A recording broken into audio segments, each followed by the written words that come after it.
اللهم صل على محمد وآل محمد. اللهم صل على محمد وآل محمد. اللهم صل على محمد وآل محمد. بسم الله الرحمن الرحيم.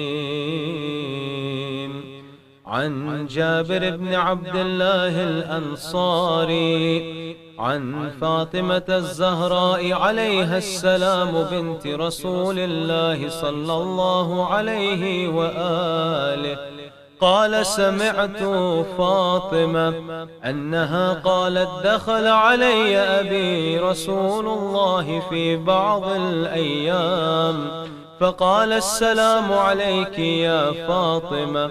فقلت: عليك السلام.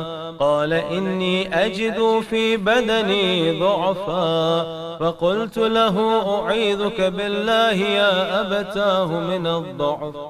فقال: يا فاطمة ائتيني بالكساء اليماني فغطيني به.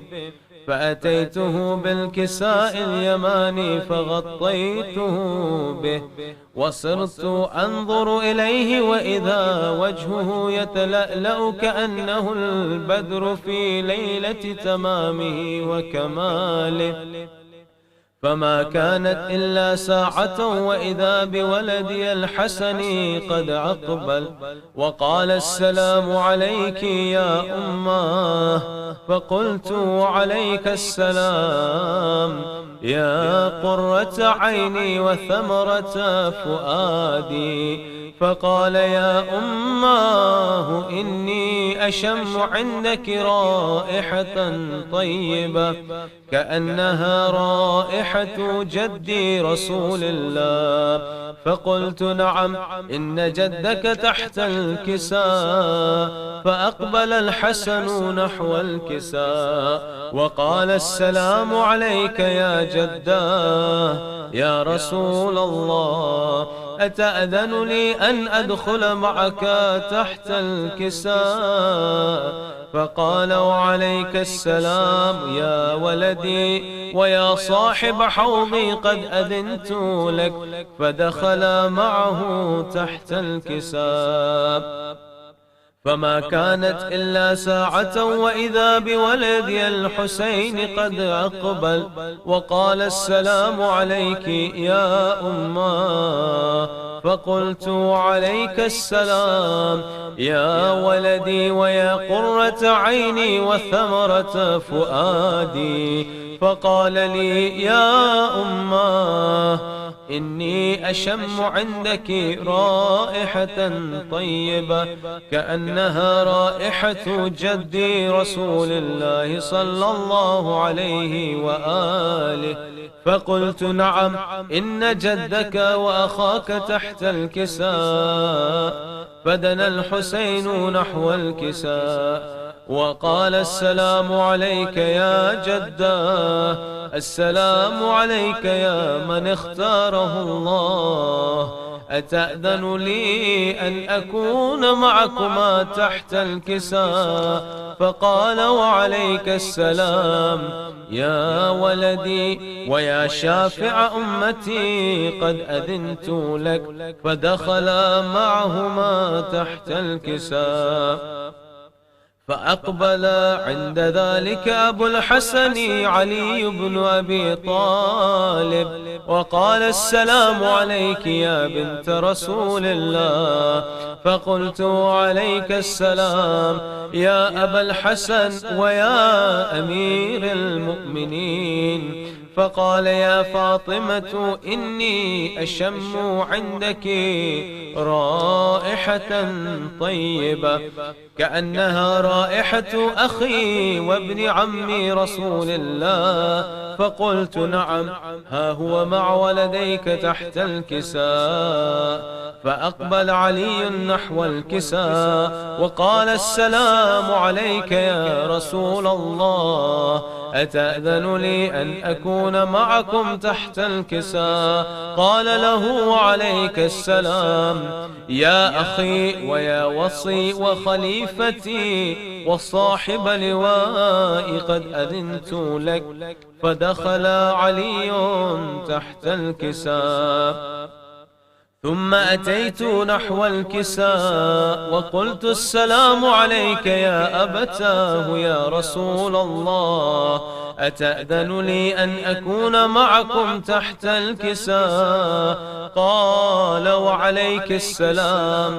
يا بنتي ويا بضعتي، قد أذنت لك. فدخلت تحت الكساء. فلما اكتملنا جميعا تحت الكساء أخذ أبي رسول الله بطرفي الكساء وأومأ بيده اليمنى إلى السماء وقال اللهم إن هؤلاء أهل بيتي وخاصتي وحامتي، لحمهم لحمي ودمهم دمي، يؤلمني ما يؤلمهم ويحزنني ما يحزنهم.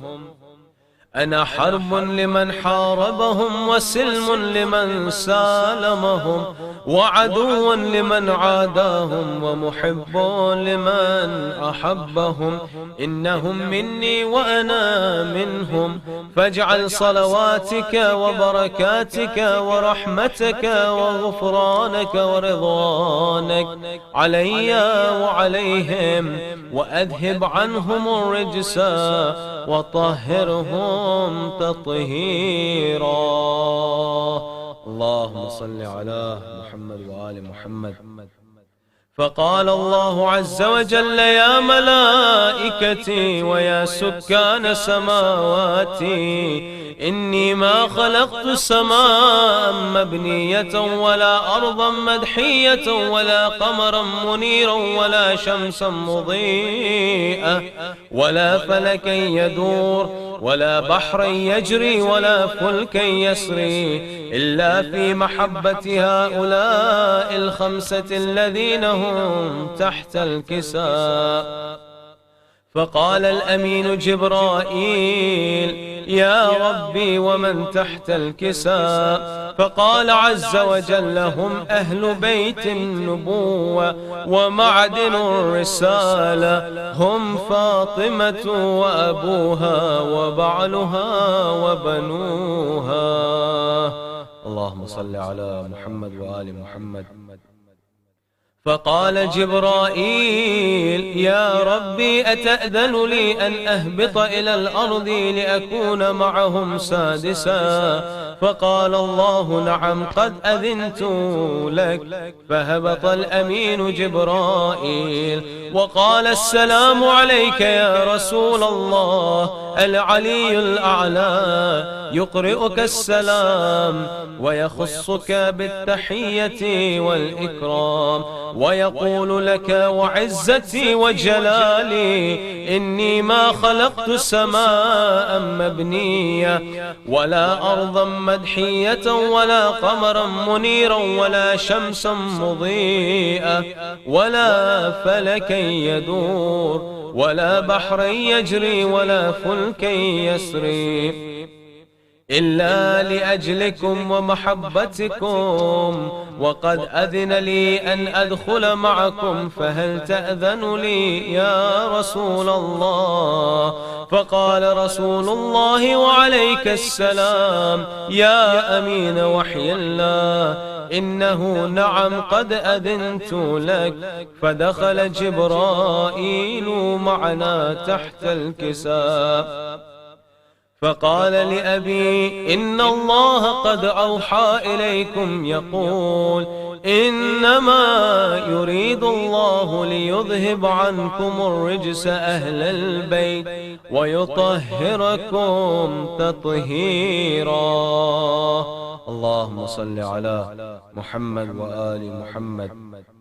فقال علي لأبي: يا رسول الله، أخبرني ما لجلوسنا هذا تحت الكساء من الفضل عند الله. فقال النبي: والذي بعثني بالحق نبيا واصطفاني بالرسالة نجيا، ما ذكر خبرنا هذا في محفل من محافل أهل الأرض، وفيه جمع من شيعتنا ومحبينا، إلا ونزلت عليهم الرحمة وحفت بهم الملائكة واستغفرت لهم إلى أن يتفرقوا. فقال علي: إذا والله فزنا وفاز شيعتنا ورب الكعبة.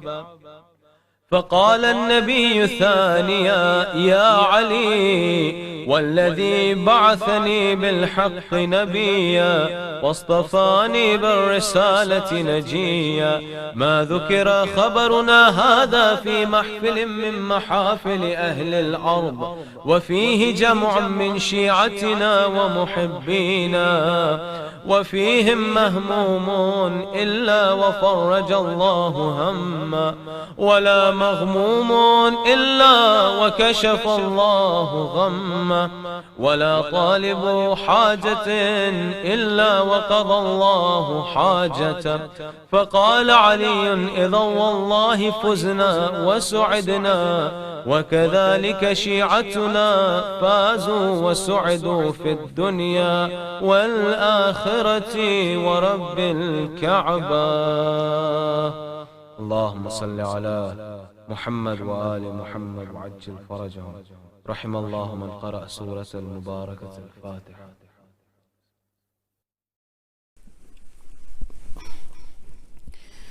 أعوذ بالله من الشيطان الرجيم. بسم الله الرحمن الرحيم. الحمد لله رب العالمين، بارئ الخلائق أجمعين، ثم الصلاة والسلام والتحية والإكرام على خاتم النبيين وسيد المرسلين أبي القاسم محمد، وعلى آله الطيبين الطاهرين المعصومين المظلومين، لا سيما على الإمام المنتظر وحجة الله الثاني عشر ابن العسكري المنتظر، ولعنة الله على أعدائهم أجمعين من الآن إلى قيام يوم الدين. أما بعد، فقد قال الله سبحانه وتعالى في كتابه الكريم القرآن الحكيم: بسم الله الرحمن الرحيم. وأما من خاف مقام ربه ونهى النفس عن الهوى فإن الجنة هي المأوى. صلوات.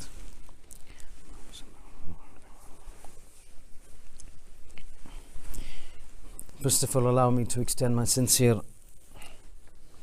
tabrikat and mubarakis to you on this occasion of the Wiladat of Thamanul Hujjat Imam Reza alayhi salatu wassalam.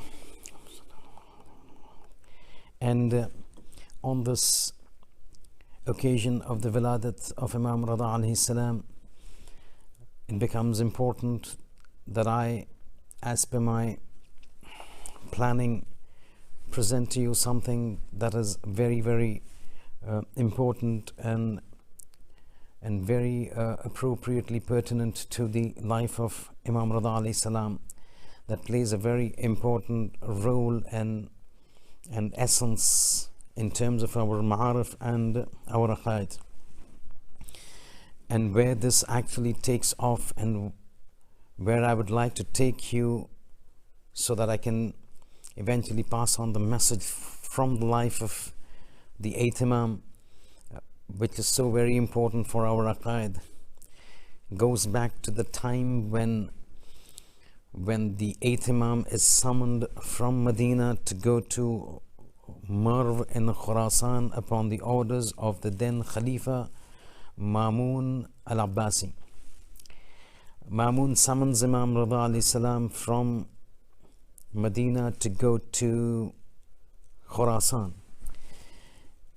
In the course of this journey, Imam reaches a place where all of us know, a place called Nishapur, and over there Imam narrates and dictates a hadith which is referred to as the Silsilatul Dhahab, the hadith of Silsilatul Dhahab. Now all of you have heard it, and I want to pick this up and expand it to present a very important message. In this hadith, it's referred to as the Silsilatul Dhahab. Silsila means in Arabic refers to chain. A chain with various links is referred to as silsila. And Dhahab means gold. This tradition is referred to as the tradition of the golden chain. And the reason that it is referred to as the golden chain is because all the narrators that have been mentioned by Imam Reza alayhi salam in narrating this hadith are all of them ma'soom. The entire chain of narrators are ma'soomin. And because of them, all of them being ma'soomin, this chain is referred to as the golden chain. And this particular tradition is referred to as the tradition of the golden chain. Hadith Silsilata al-Dhahab. And the reason it is called golden is because when Imam Ali Reza alayhi salam comes to Nishapur, and I will explain a little aspect about Nishapur very shortly. When he's asked to recite and narrate to the people a hadith, he's sitting in the hawdaj, he's sitting in in an enclosure on the camel. At that point of time, he narrates this hadith from inside that palanquin or hawdaj or amariya, whatever you may call it. And he narrates this hadith, but before he narrates this hadith, he starts off by means of the chain of narrators, and he says, Sami'atu an Abi, I heard from my father Imam Kadhim alayhi salam, who said he heard from his father Imam Sadiq alayhi salam, who heard from his father the Imam Baqir alayhi salam, who heard from his father Imam Zainul Abidin alayhi salam, who has heard this tradition from his father Al-Husayn ibn Ali alayhi salam, who heard it from his father Amirul Mu'mineen Ali ibn Abi Talib alayhi salam, who heard it from the Holy Prophet sallallahu alayhi wa alayhi wasallam, who says he heard it from Jibreel. And Jibreel, when narrating this tradition to the Holy Prophet, says, I heard Allah Jalla Jalaluhu yaqul, say this. And then the eighth Imam narrates this hadith. So this entire chain leading up to Amirul Mu'mineen and to the Holy Prophet, who hears it from Jibreel, who hears it from Allah subhanahu wa ta'ala, which says, Kalimatu la ilaha illallah hisni. God is saying, La ilaha illallah, the kalima, this entire concept of La ilaha illallah, meaning the concept of Tawheed. Kalimatu la ilaha illallah, meaning the concept of Tawheed, hisni, is my fortress, is my fort. فَمَنْ دَخِلَهَا, whoever enters my fort, amin adabi, he will be protected from my adab. Meaning that if a person enters into the fold of Tawheed, into the fold of monotheism of Islam, God says he will be protected from his punishment, and for him will be a blissful hereafter. But immediately after concluding this tradition, the entire caravan of the Imam now begins to move forward to go from Nishapur to Merv, where Mamun was waiting for him. But having gone a short distance, he tells the caravan to stop. His mount stops. He opens the curtains of his enclosure, puts his head out, and says that sentence that becomes so important. He says, whatever I've stated, bishartiha wa shurutiha. When I've said anyone, and God says anyone enters into the fold of monotheism and Tawheed will be saved from his adab and his punishment, بِشَرْطِهَا وَشُرُوطِهَا. It is conditioned and it is qualified by a qualifier. It is conditioned by a condition, and that condition وَأَنَا مِن شُرُوطِهَا, and I am one of those conditions. Meaning that if I am not taken into account, this Tawheed is not complete. Now when he's talking about Ana, he's not talking about his personality of that man in flesh and blood. He's talking about the rank that he's occupying, the rank of wilayat, which is not just restricted to his flesh and body, but goes back right up to Amirul Mu'mineen alayhi salam. So basically what Imam Reza was planning and trying to stay and endeavoring to explain to the people was this, that Tawheed is the way that will give us salvation in the hereafter. But Tawheed is incomplete without the concept of wilayat. Without wilayat and without the wilayat of the Ahlul Bayt, the Tawheed is incomplete, and an incomplete Tawheed will not protect a person from the punishment of God, will not guarantee a blissful hereafter. What guarantees a blissful hereafter is a complete Tawheed, by means of which you enter into the fortress of God. And that complete Tawheed will remain incomplete till wilayat is added. Only when wilayat is added to Tawheed, that Tawheed becomes complete. Once Tawheed becomes complete, man has then entered into the fortress of God. Once a person has entered into the fortress of God, then God says, Amina min adabi. He will be protected from my punishment in the hereafter, meaning he will have a blissful and successful hereafter. Now, I would like to explain this point a little, but a little understanding of the scenario. You see, when Imam Reza alayhi salam is moving from Medina to Khurasan, it was not that he just passed immediately and directly from Medina, goes straight to Nishapur, and then from there goes on to the palace of Bani al-Abbas and Mamun. We keep hearing he comes to Nishapur and then goes to Khurasan.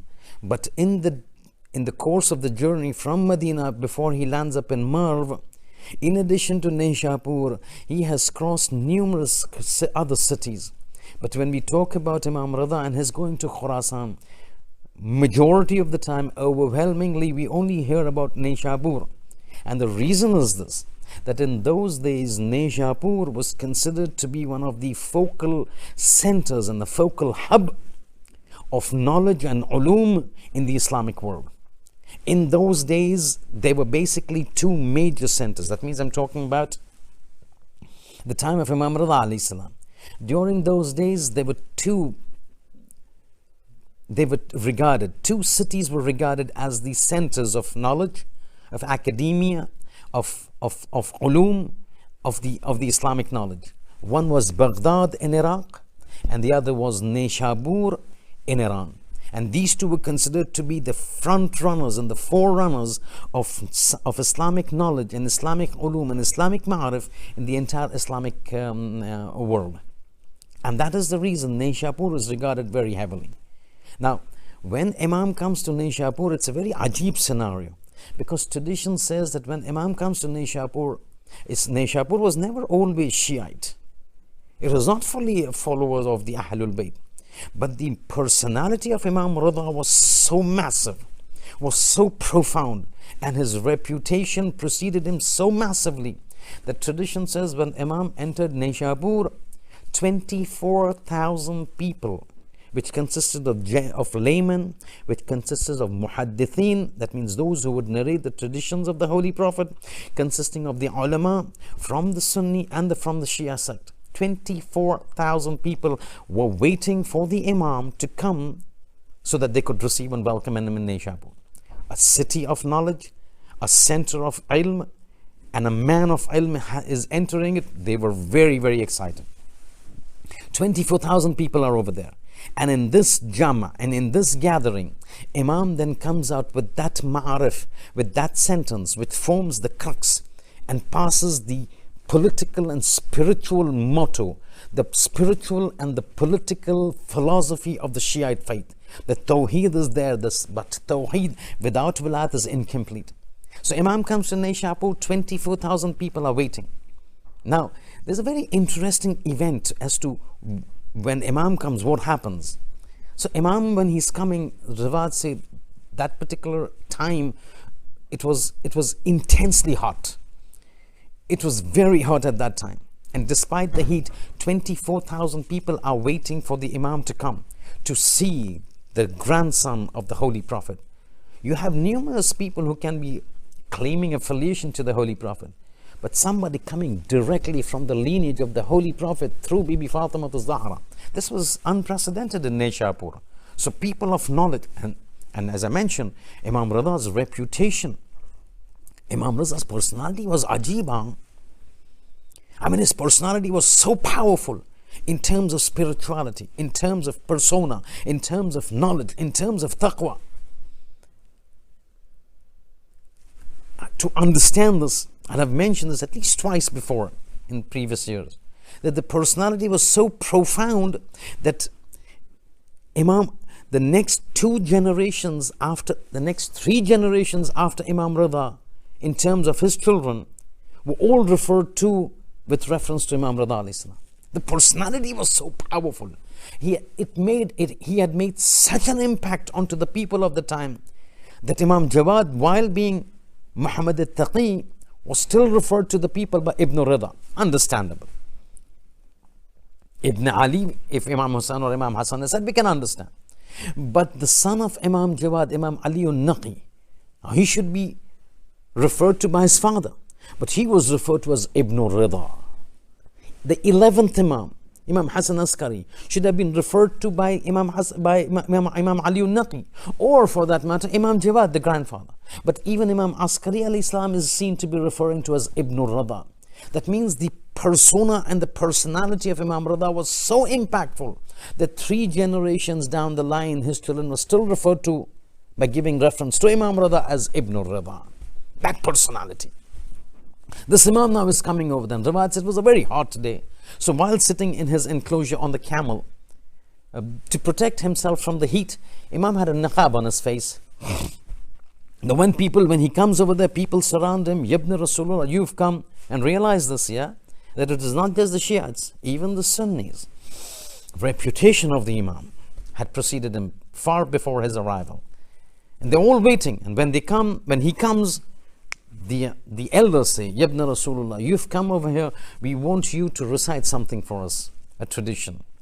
It is at that time Imam casts aside the curtains of his enclosure on that mount of his, puts his head out and says these words. Kalimatu la ilaha illallah hisni. God says, Tawheed, la ilaha illallah is my fortress. Faman dakhala hisni, whoever enters into my fortress, amin adabi, he will be protected. He will have a good hereafter. At this point of time, when he takes his head out of and leans out and recites this hadith and dictates this hadith, Imam's face was covered by a niqab because of the heat. Having completed his hadith, as he was about to close the curtains, the people said, Yabna Rasulullah, we've got a hajat, we've got a request. Says, yes. He says, look, we've never seen the Holy Prophet. We were not there at that time. And they couldn't be, because we are talking about the year 179, 183 Hijri, 190 Hijri. Because this is the time after the passing of Imam Kadhim alayhi salam that Imam Reza becomes the Imam, and then Mamun calls him. So we are talking about this period. At this point of time, they turn to him. The Prophet has passed away in the year 11 Hijri. So they turn to the Imam and says, Ibn Rasulullah, we've not seen the Holy Prophet.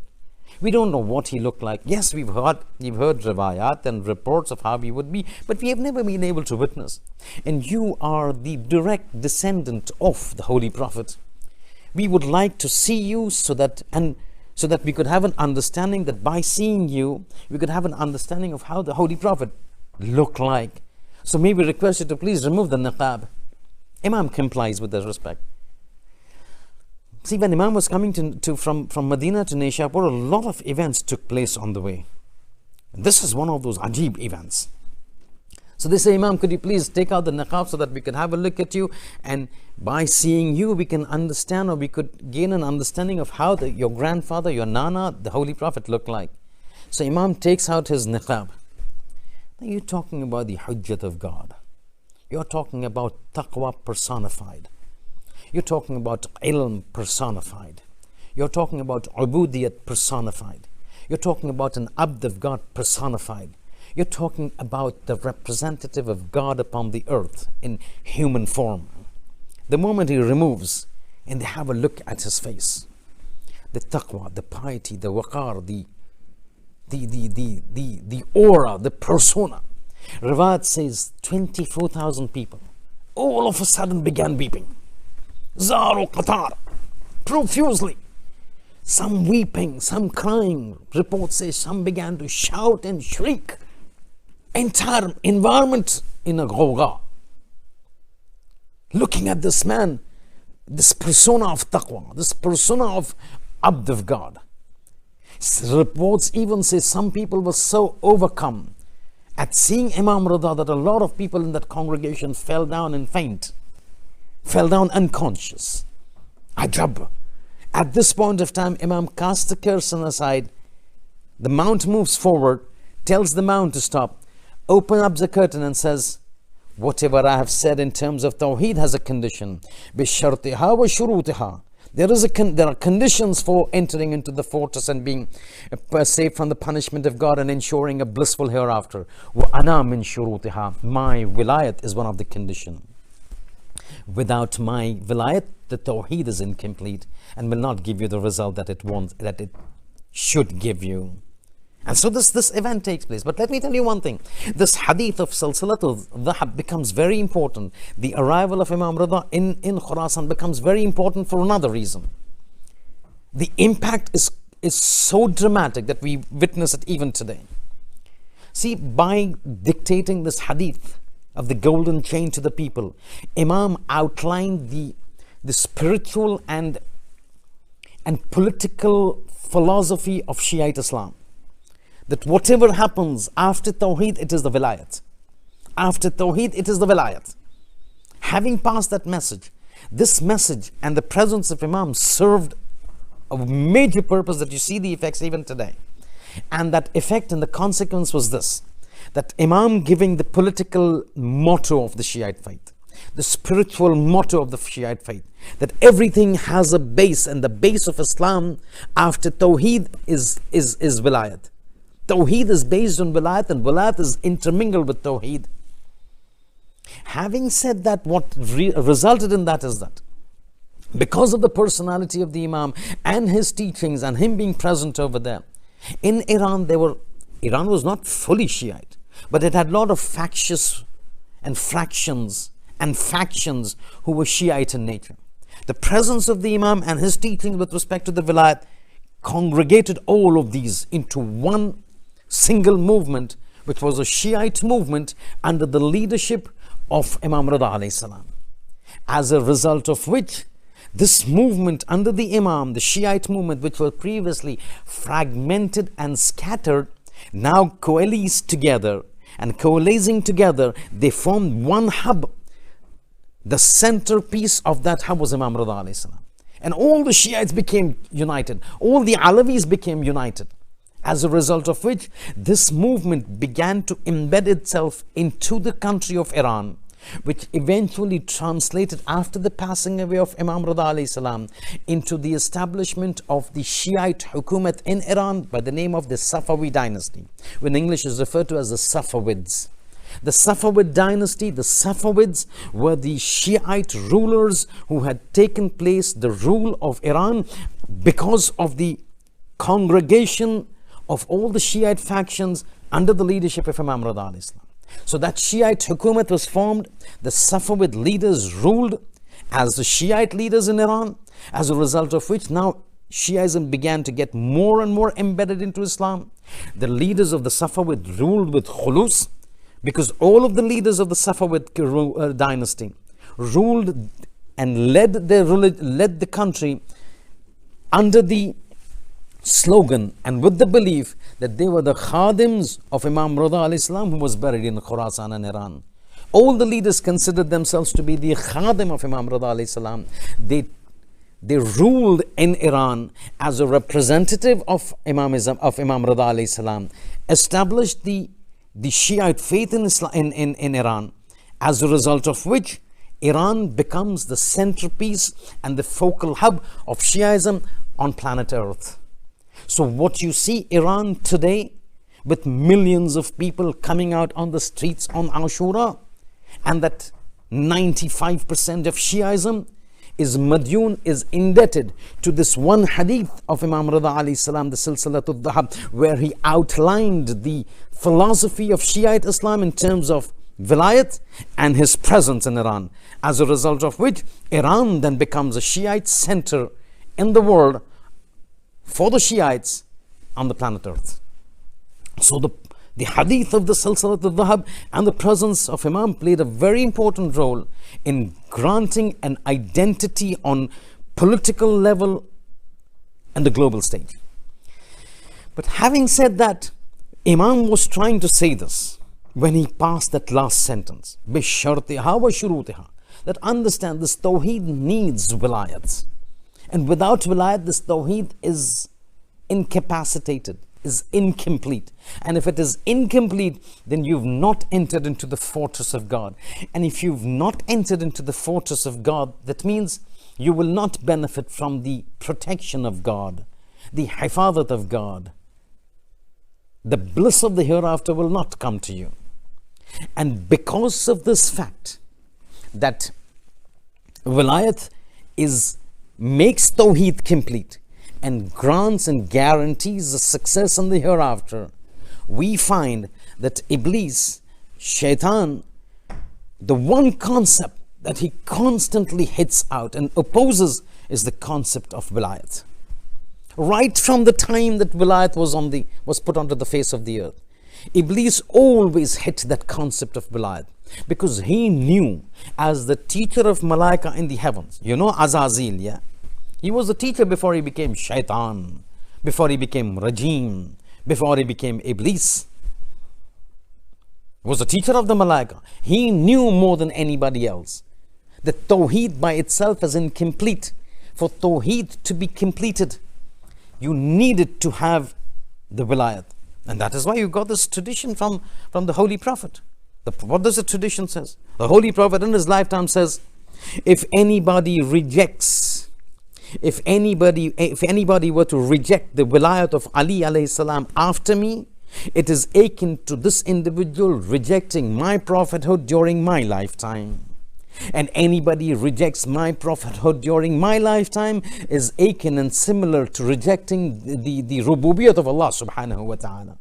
That means the Prophet says anybody rejecting the wilayat of Ali is rejection of the Tawheed of Allah subhanahu wa ta'ala. See how it matches? Tawheed without wilayat, incomplete. Everywhere you find the same thing. Look at Ghadir. Ghadir, what happens? Everything, the religion is there, but God says it's still incomplete. Till Ghadir Khum does not take place, religion is not complete. Once Ghadir Khum takes place, the announcement takes place, the wilayat of Ali after the Holy Prophet is announced. Now God says, Al-Yawm akmaltu lakum dinakum. Today my religion is complete. Today the Tawheed is complete. Today I have perfected my religion. So everywhere we find that without wilayat, Tawheed is incomplete. And that you find the tradition of the sixth Imam and how he compares. He says, a discussion takes place with his companion, and the discussion comes around wilayat of Amir al-Mu'mineen alayhi salam. And Ravi is talking, some people do not believe in the wilayat of your great-grandfather, falan. And the sixth Imam says, you know what?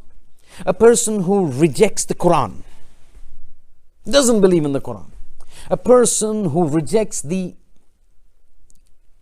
prophethood of the Prophet, a person who rejects the existence of God, are the same in my eyes as a person who rejects the wilayat of Amir al-Mu'mineen alayhi salam.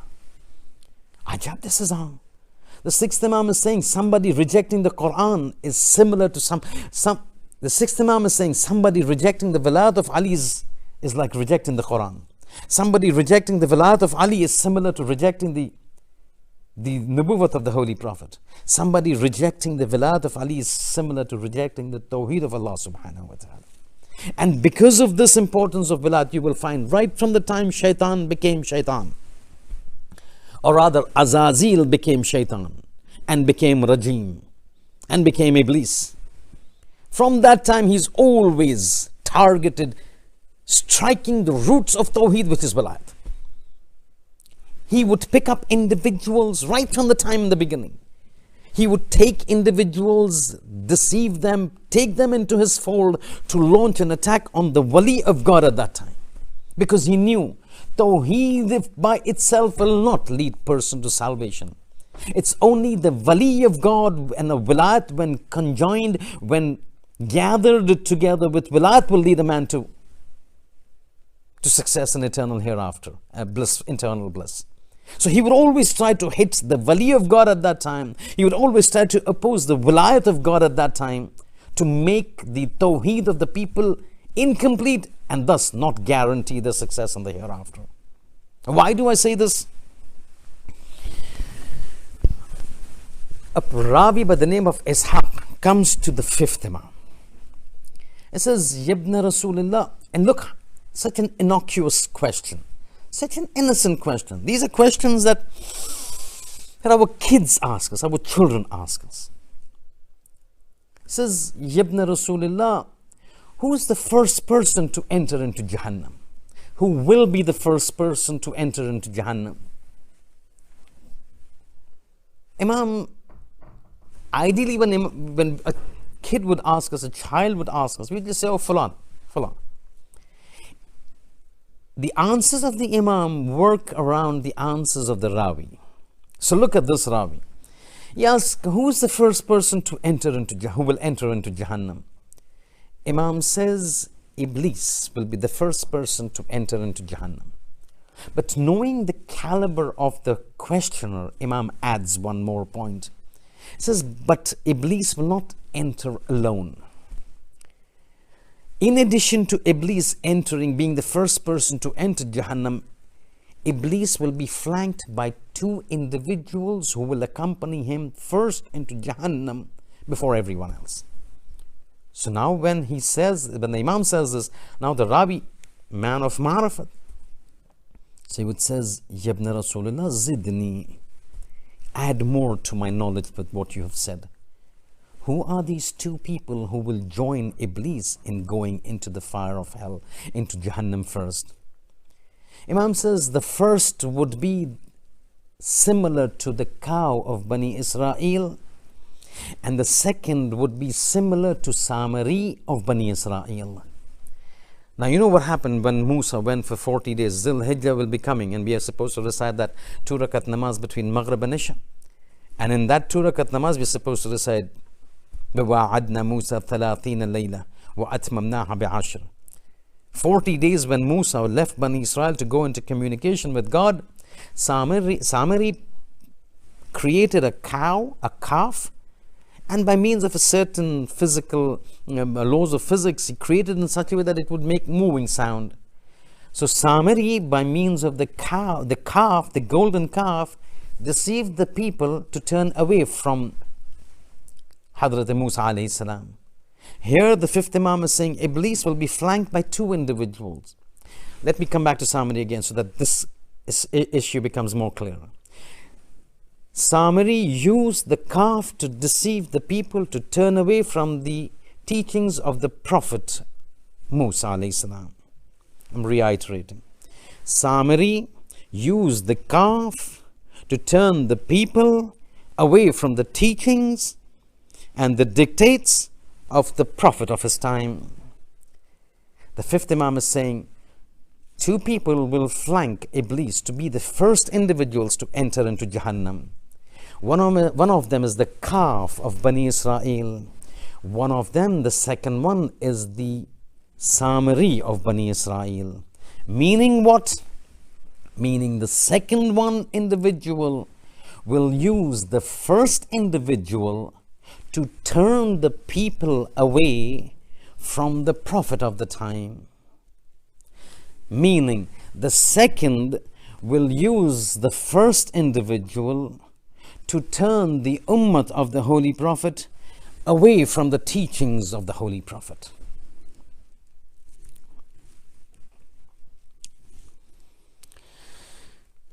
Now when he says this, the Rabi again, remember he's for Ma'rifat, he's got the Ma'rifat. He says, Yabna Rasulullah zidni, add me to this knowledge. I need to know more. Give me more knowledge. Give me more information. Imam says, In Jahannam there is, this is a continuation of the same tradition. It says, Ya Ishaq. The Ravi's name was Ishaq. It says, Ya Ishaq, inna fi Jahannam wadiyan. It says, in Jahannam there is a valley. Within Jahannam there's a separate location. An elite location within the Jahannamiyun. It says, in Jahannam there is a wadi, there is a valley by the name of Saqar. It's a closed area. And it's got because of its special place, its punishments and the things that are present in it are very different from the other portions of Jahannam. It says this place of Saqar is so hot, and from the time God has created the Saqar, it is not allowed the heat of the Saqar to come out of the Saqar. Imam says, if this place, the valley which is enclosed, if it were given even a small little opening and the heat of the Saqar were allowed to come upon this earth, even from a small little opening, this entire world would be burnt away. The heat of the Saqar is so intense. He says the punishment, the heat, the adab and the punishment of God in Saqar is of such nature that all the other people in the other portion of the Jahannam plead with God not to put them into the Saqar. They are in punishment. They are being tortured. You heard what the Quran says about Jahannam. La yamutu fiha wa la yahya. It is a place where a person cannot die because there is no death in Jahannam. Wa la yahya. He cannot live because the adab of God is so intense that a person cannot live. Metaphorically stating, the adab is of a level beyond imagination. But despite being in that state, they will plead with God, we are happy to be over here in this part of Jahannam, don't put us into Saqar. So in Saqar, now the fifth Imam is continuing, in Saqar, the Saqar will be the place on the Akhirat for 7 people. 7 people will be put into Saqar, specifically elite place for these 7 elite individuals. And you know what I mean? Elite means in terms of the Jahannamiyun, the most base individuals, the most vile individuals. But Imam, when he's talking about these 7 individuals, he doesn't say 7. He breaks them up. He says in Saqar, or Saqar will be the abode of 5 people and 2 people. He could have very easily said 7 people, but he doesn't use it. He says 5 people and 2 people. And then he qualifies the 5 people and the 2 people, how they are and who they are. He says 5 people from the previous Ummah, 2 individuals from the Prophet's Ummah. And this place has been allocated for these 7 people for what they have done to the plan of God and to the wali of God. The moment he said this, the Rabbi says, Yabna Rasulullah zidni, add more to my knowledge, tell me more. Who are these 7 people, the 5 and 2 that will go inside? And at that time Imam says, the first individual amongst the original 5, the mutaqaddimin, the earlier people from the previous ummahs, 1 will be Qabil, who killed Habil, the son of Hadrat Adam alayhi salam. Understand what is happening now? Qabil killing Habil. Habil in all likelihood was the son of Hadrat Adam alayhi salam, fighting against and opposing against the son of the Hujjat of God. Qabil will be 1. Next would be Namrud, who fought the Nubuwwat and the Wilayat and the representation of Ibrahim being the representative of God. Third would be Fir'aun, who opposed the Wilayat and the Nubuwwat of Musa in his capacity as being the representative of God. Then he mentions 2 individuals which I will not name. 1 he mentions is that individual who converted people into Judaism. Second is an individual that Imam names who converted people into Christianity. See, Quran talks about certain elders in Christianity and Judaism and in Ahlul Kitab, يُحَرِّفُونَ الْكَلِمَ عَمْ مَوَاضِعِهِ. They would move and distort the books. We know Torah is distorted, the Torah. We know Injil has been distorted. But there were certain individuals who were the forefathers, the founding fathers of this distortion taking place in Torah and Injil. And these two individuals were the head of those founding fathers of Judaism and Christianity. They distorted the books and led the people towards Judaism and towards Christianity. So you got Qabil, you got Nimrud, you got Fir'aun, and you've got these two individuals who converted the people by distorting the books of God, the spiritual scriptures of God, towards Judaism and Christianity. 5. It says, and the last two belong to the Ummah of the Holy Prophet. Because of reasons he's not named them, but he's given that indication. One is the Kaf, one is Samari. Samari uses the Kaf to deviate the people. Here he says the second individual who's flanking Iblis used the first to deviate the people from the dictates and the recommendations of the Holy Prophet. And that's why you find Shaitan has always used individuals to fight that wilayat, to fight the wali, which when complementing Tawheed makes Tawheed kamil. In the absence of wilayat, Tawheed becomes incomplete. Shaitan has got nothing to do with Tawheed. Shaitan has got everything to do with the complete Tawheed. He's not bothered about incomplete Tawheed. Incomplete Tawheed is not a problem for him, because he knows a person with incomplete Tawheed, there's no guarantee that he will have salvation in the hereafter. Salvation only comes when Tawheed is complemented with wilayat. And so he will hit the wilayat. He will oppose the wali. He uses minal jinnati wan nas. Uses people from the jinn and from the ins. That means available in this world to oppose the wilayat of God existing upon the earth at that time. And this is exactly what took place in Karbala. The wilayat of God in the form of the wali of God, and invested and vested within the wali of God, Hussein ibn Ali, was fought by the people employed by Iblis to fight the wali of God in the form of Yazid and Shimr and Khuli and Harmala. And this, to explain to us, was what was explained by Imam Ali ibn Musa Rida when he entered into Nishapur. As he entered into Nishapur, he says, this is the motto, this is the slogan of Islam original, of Shiaism. Wilayat. Without wilayat, there is no Tawheed that is complete. But the same Imam, last incident and then we stop. The same Imam, and I've at least 2-3 times in the past have mentioned that the 8th Imam has got a very long, a full scap and a half tradition, in which he outlines the traits and the characteristics of a Masoom Imam.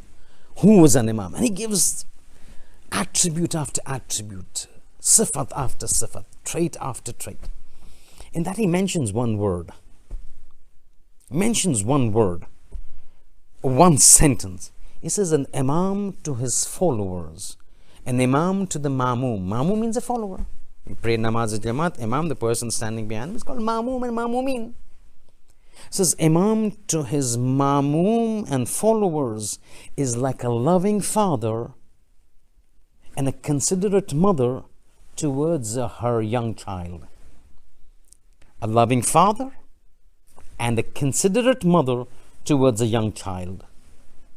That means Imam is actually saying that, understand, I treat you like my children. I am like a loving father. I'm like a considerate and caring mother. Only thing, several times over than your biological father and your biological mother. لو كانوا يعلمون. Only if you only knew and understood it. People who've understood it have reached positions when they've realized the love of an Imam towards me is more, several times more than the love of my father and my mother, who are biological in nature to me. Then man reaches a position. Man reaches some place in the eyes of Imam Zamana and God. And I just want to explain one incident to show you how much the Imam loves. You all heard about Ayatollah Hassan Ali Nukhudki. He mentioned this so many times. That Sahib Karamat Arif. He used to live in Mashhad. Agai Nukhudki, Ayatollah Sheikh Hassan Ali Nukhudki. Ajab. He is mentioning, and look how much love they've got towards the Ahlul Bayt. And you tell me, have we even thought about such things in our life? And he's narrating that one day it struck me that I needed to emulate the Ahlul Bayt.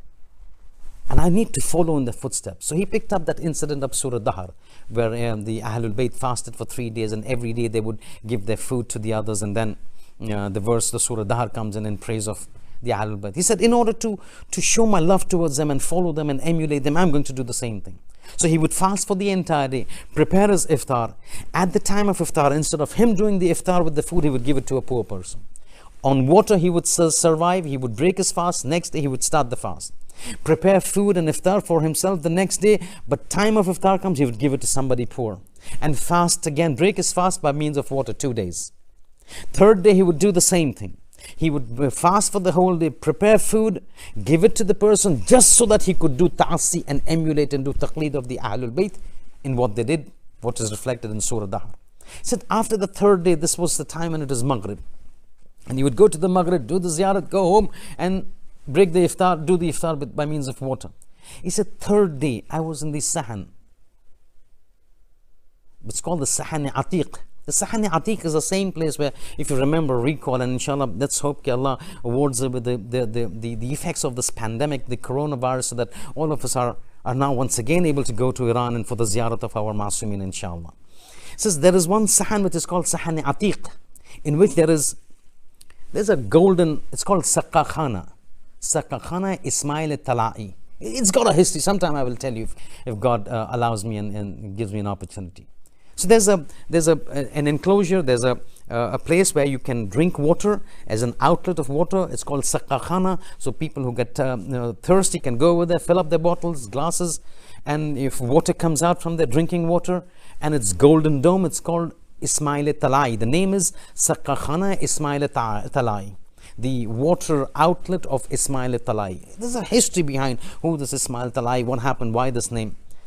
He says I was passing, and that is placed in the Sahan Atiq. Sheikh Nukhudki is saying, third day, I'm absolutely bereft of all energy. 3 days I've not eaten. 2 days iftar or 3 days iftar already gone. I'm not eating any. He says, I was passing to the Sahan Atiq. I passed to the Saqar Khana of Ismail Talai on my way to Khiyaban Tabarsi.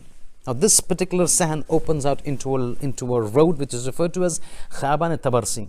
It says, I was going out, I was about to cross and traverse the Sahan to go out when I fall down and faint. I faint. I fall unconscious because of the weakness.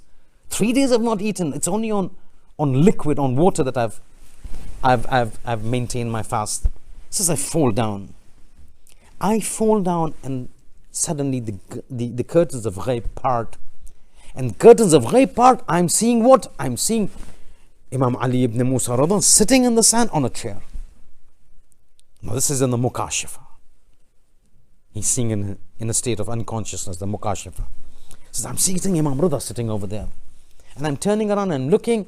People are coming to meet the Imam, the Za'irin of Imam. They're coming to meet the Imam.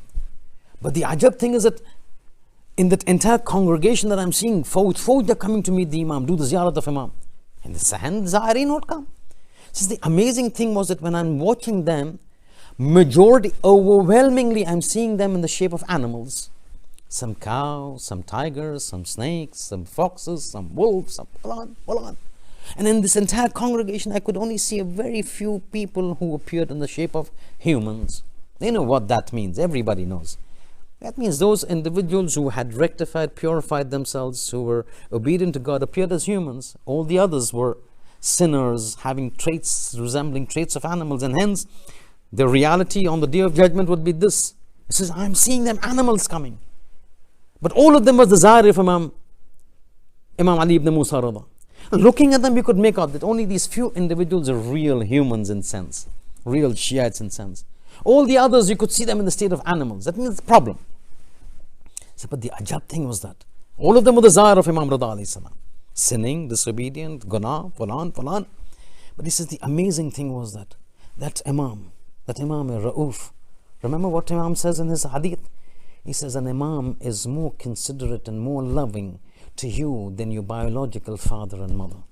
He said despite them appearing in the shape of animals, signifying that they were disobedient servants and abd of God, all of them, when they would come to the presence of Imam alayhi salam, Imam would caress them, Imam would hug them, Imam would kiss them on the forehead, Imam would give them respect, indicating that despite these individuals being sinning individuals, despite them being disobedient of God, being the Zahir of the Imam, a father and a loving mother will never turn away their children from their bargah.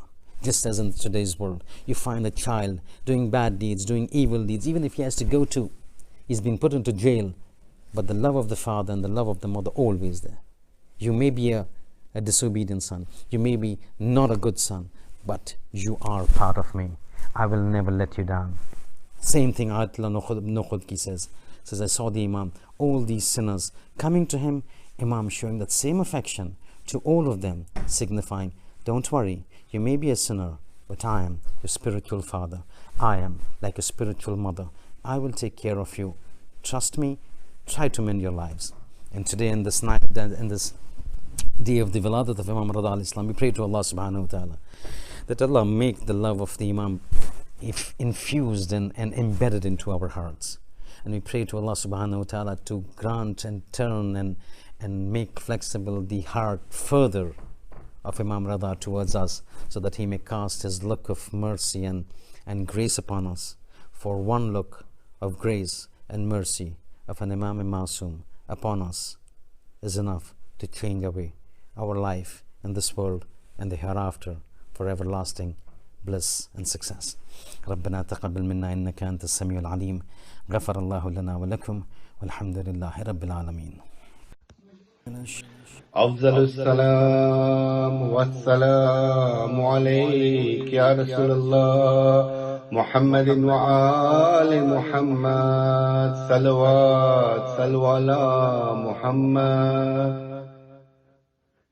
يا إمام رضا يا إمام رضا يا إمام رضا يا إمام رضا يا إمام رضا يا إمام رضا या इमाम रज़ा हर नफस हर घड़ी मेरे दिल से यही आ रही है सदा या इमाम रज़ा या इमाम रज़ा या इमाम रज़ा या इमाम रज़ा या इमाम रज़ा या इमाम रज़ा तेरी अजमत बेबला क्यों न दलालत बनता शेर कालीन का किस तरह न जिंदा होता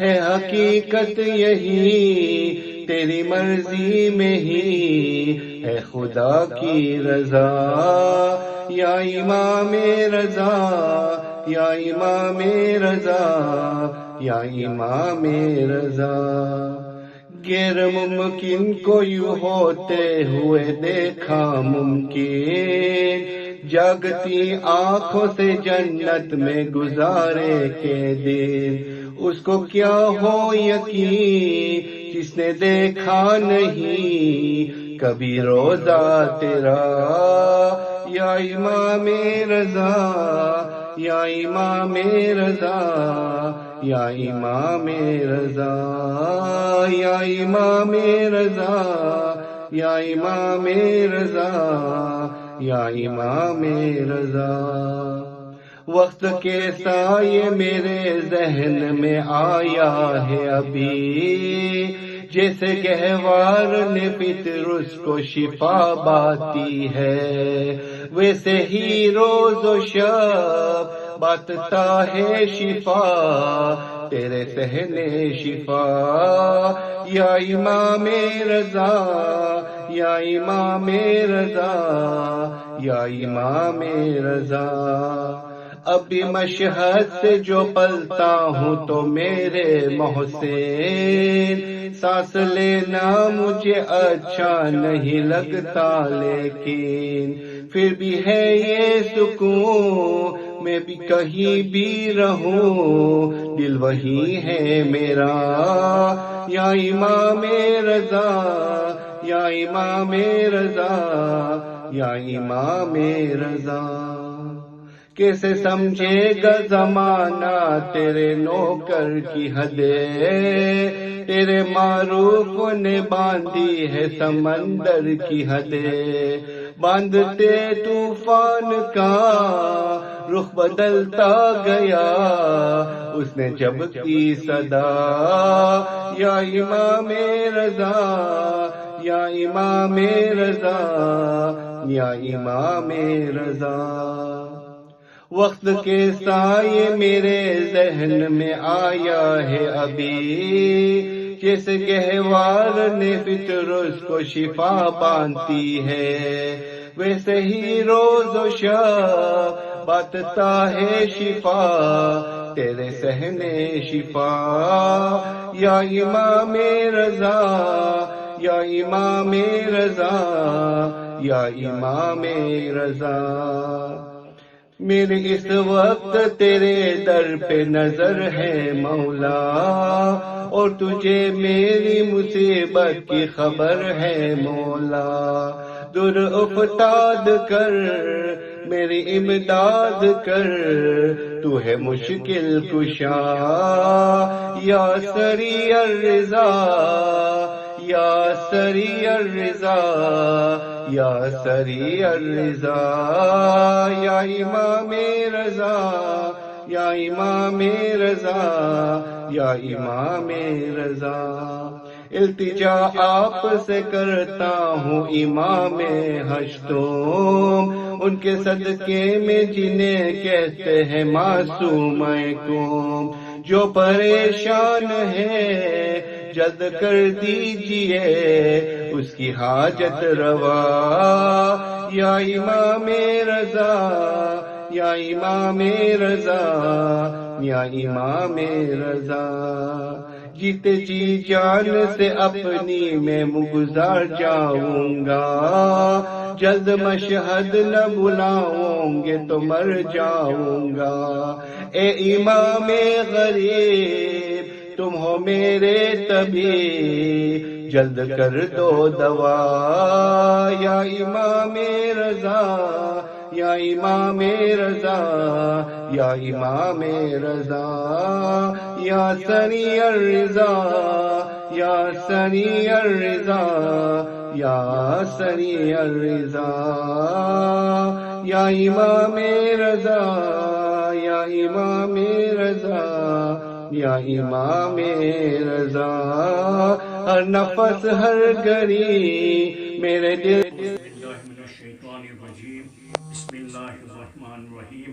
अस्सलामु अलैका या अब्दुल्लाह हुसैन, अस्सलामु अलैका इब्न रसूलिल्लाह, अस्सलामु अलैका इब्न अमीरुल मोमिनीन व इब्न सय्यिदिल वसीयीन, अस्सलामु अला फातिमा ज़हरा सय्यदति निसाइल आलमीन, अस्सलामु या अली इब्न हुसैन व अला औलादिल हुसैन व अला अस्हाबिल हुसैन, खुसूसन सय्यदी मौला अबिल फज़ल अब्बास इब्न अमीरुल मोमिनीन व उख्तिका ज़ैनब व रहमतुल्लाहि व बरकातुहू।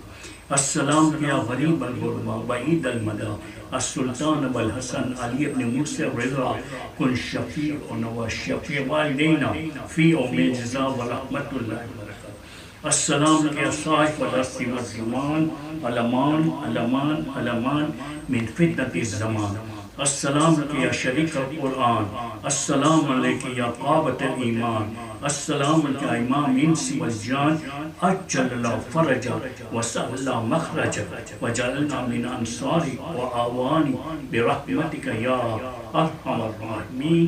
अल्लाहुम्मा सल्लि अला मुहम्मदिन व आल मुहम्मद। बिस्मिल्लाहिर रहमानिर रहीम।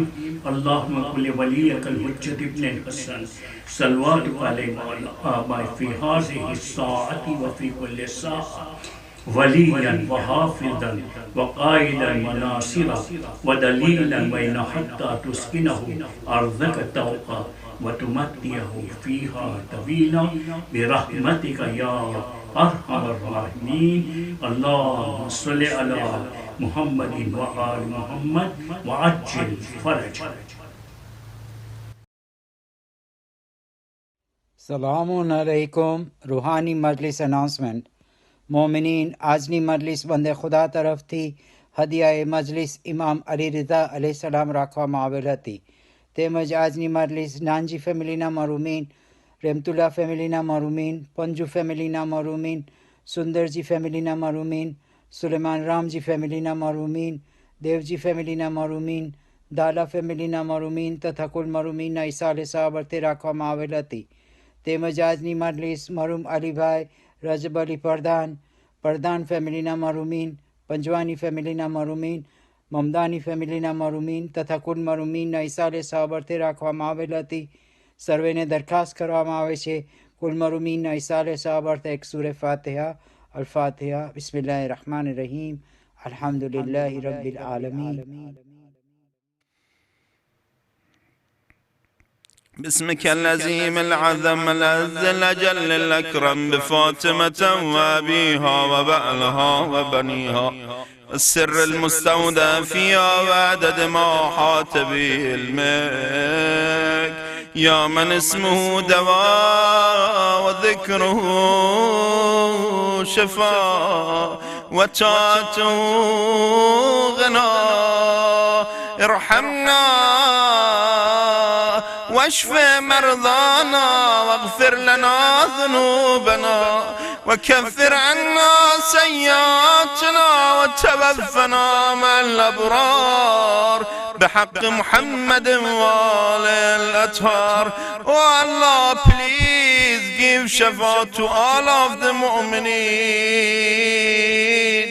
Ya Allah, irham موتانا بجاه محمد وآل الطاهرين وسلم مسافريننا وعدد ديوننا واغفر لنا وارحمنا واجعل عواقب أمورنا خيرا برحمتك يا أرحم الراحمين بجاه محمد وآل الطاهرين. Please recite Surah Al-Fatiha مع الإخلاص والصلوات. اللهم صل على محمد.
أعوذ بالله من الشيطان اللعين الرجيم بسم الله الرحمن الرحيم إن الله وملائكته يصلون على النبي يا أيها الذين آمنوا صلوا عليه وسلموا تسليما اللهم صل على محمد وآل محمد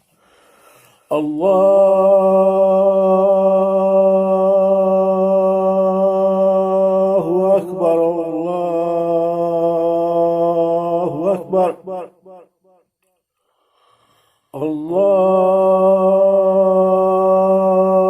الله أكبر الله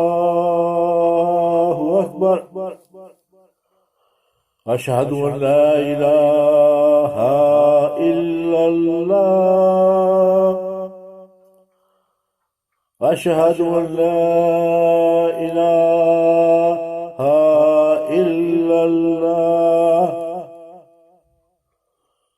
أشهد أن محمدا رسول الله أشهد أن محمدا رسول الله